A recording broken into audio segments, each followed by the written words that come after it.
ஓம் ஸ்ரீ சாய்ராம். எல்லோரும் எப்படி இருக்கீங்க? அனைவருக்கும் இனிய சுதந்திர தின நல்வாழ்த்துக்கள்.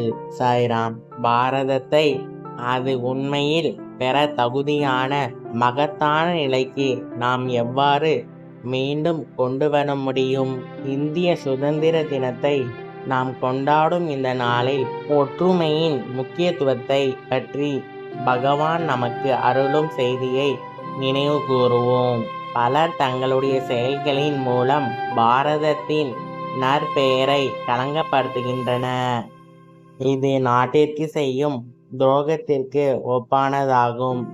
தன் தாய் நாட்டையும் அதன் புகழையும் நினைத்து பெருமைப்படாதவன் உயிரற்ற உடலை விட மோசமானவன். ஒவ்வொருவரும் தங்கள் தாய்நாட்டின் கௌரவத்தை பாதுகாக்க வேண்டும். அனைவரும் ஒன்றுபட்டு வாழ வேண்டும். வேதங்கள் கூறும் செய்தியும் இதுவே. நாம் அனைவரும் ஒன்றாக வாழ்வோம். ஒன்றுபட்டு முயற்சி செய்வோம். நல்லிணக்கத்துடன் முன்னேறுவோம். இந்த ஒற்றுமை உணர்வு பாரத மக்களிடையே நினைவு இருந்தால் நமது தேசம் தனது முழு பெருமையுடன் ஒளிரும். பாரதத்தின் மகத்துவத்தையும் சிறப்பையும் மக்கள் மறந்துவிட்டதால் தான் இன்று நமது நாடு பல்வேறு துன்பங்களையும் சிரமங்களையும் எதிர்கொள்கிறது.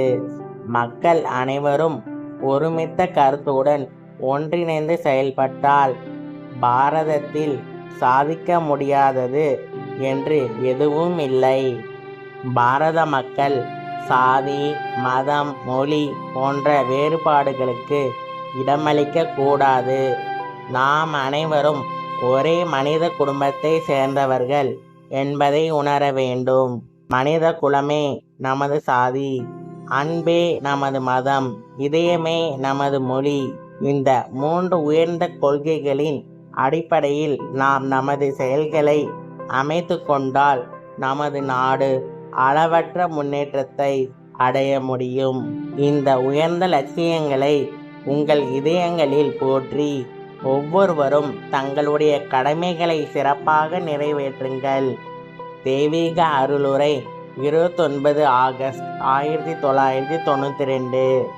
அவ்வப்போது சூரியனை மறைக்கும் மேகங்களைப் போல சில துயரமான நிகழ்வுகளாலும் நவீன போக்குகளாலும் இந்திய கலாச்சாரம் மறைக்கப்பட்டிருக்கலாம்.